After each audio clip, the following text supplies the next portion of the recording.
महाराष्ट्र लोक news channel.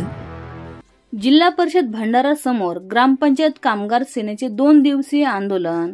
कार्यकारी सहसंपादक खेमराज शरणागत।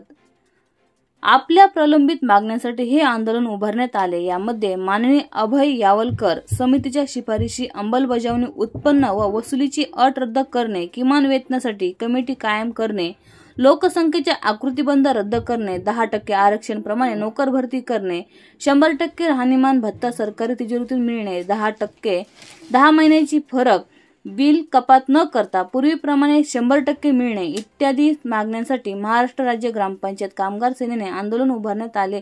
त्यामध्ये प्रामुख्याने कामगार सेनेचे विभागीय अध्यक्ष हेमराज वाघाळे, भंडारा जिल्हा कामगार सेनेचे अध्यक्ष मारुती चेटुले, भंडारा जिल्हा ग्रामपंचायत कामगार सेनेचे कार्याध्यक्ष रामलाल बिसने, माणिक लांबट, संतोष पंचबुद्धे, संदीप बनकर व भंडारा जिल्ह्यातील इतर कर्मचारी उपस्थित होते।